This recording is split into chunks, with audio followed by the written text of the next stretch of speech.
जहां भक्त मेरो पग धरे तहां धरूं मैं हाथ, सदा संग लाग्यो फिरूं कबहू न छोड़ूं साथ। नमस्ते। छोटी सी कहानी सुनाता हूं एक संत जी की, जो कि जगन्नाथपुरी धाम से मथुरा धाम आ रहे थे और ट्रेन की यात्रा कर रहे थे। जिस ट्रेन में वो आ रहे थे उसमें उनके साथ में और सारे संत थे, महात्मा थे, और उनके साथ में सत्संग शुरू हो गया, भजन कीर्तन शुरू हो गया। ये जो महात्मा जी थे अपने साथ में हमेशा अपने प्यारे लाडले ठाकुर जी को रखते थे, और जब भी भोजन करने बैठते थे तो पहले ठाकुर जी को भोग लगाते, फिर भोजन ग्रहण करते, बहुत उनको लाड जो है दुलार करते, बहुत उनकी जो है देखभाल करते, ख्याल रखते उनका। और ठाकुर जी के बिना इनका मन लगता नहीं था, जहां जाते थे अपने ठाकुर जी को अपने साथ में रखते थे, जैसा कि बहुत सारे लोग करते भी हैं। तो इन महात्मा जी के अपने प्यारे ठाकुर जी थे, इन्होंने एक बैग में उन्हें रखा हुआ था, और क्योंकि सत्संग कीर्तन चल रहा था तो और साथी आकर के बैठ गए थे, तो इन्होंने वो जो बैग था ऊपर वाली सीट पर रख दिया। भजन कीर्तन चलता चला जा रहा था।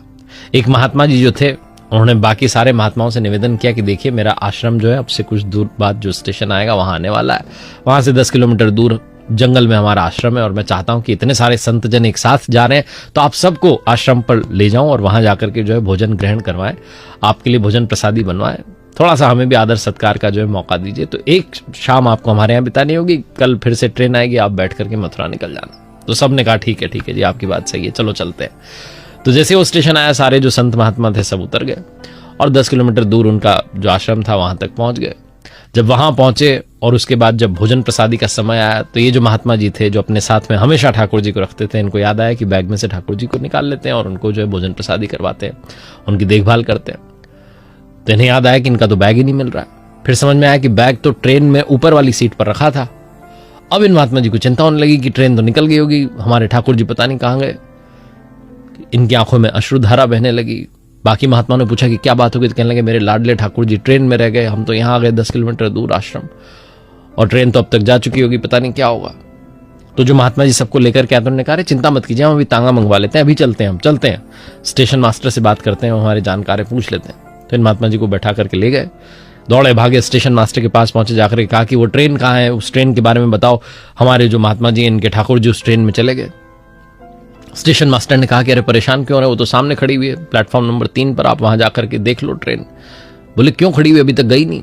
तो स्टेशन मास्टर ने कहा क्या बताएं साहब, ये ट्रेन आगे बढ़ ही नहीं रही है महात्मा जी, हमने इंजीनियर बुलवा लिए, सब ने देख लिया, कोई गड़बड़ी भी नहीं मिल रही और ट्रेन आगे खिसक नहीं रही, ट्रेन स्टार्ट नहीं हो रही है, चल नहीं रही है। बड़े बड़े इंजीनियर आने वाले हैं अब से कुछ देर में, उनको भी दिखवा लेते हैं, पता नहीं क्या दिक्कत है। महात्मा जी ने कहा अरे ट्रेन जाएगी कैसे, मेरे ठाकुर जी मुझ तक नहीं पहुंचे ना। दौड़े भागे पहुंचे प्लेटफॉर्म नंबर 3 पर, उस डिब्बे में गए जहां पर वो बर्थ थी, जहां बैठे हुए थे। ऊपर वाली बर्थ पर देखा तो झोला रखा हुआ था जिसमें ठाकुर जी थे।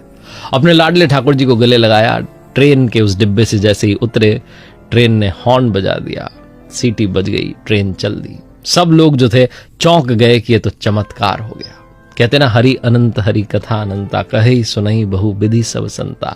लाइफ में अगर आपका विश्वास प्रगाढ़ है, अगर आपकी भक्ति सच्ची है, तो चमत्कार भी होते हैं, आशीर्वाद भी मिलता है, और जो आप चाहते हैं वो सब कुछ आपको मिलता है। क्योंकि जो उनके भगत होते हैं, जो उनके भक्त होते हैं, उनको कुछ मांगने की आवश्यकता नहीं होती, कुछ बस इच्छा सी उन्होंने प्रकट कर दी, काम सारा हो जाता है, कुछ मांगने की आवश्यकता नहीं होती।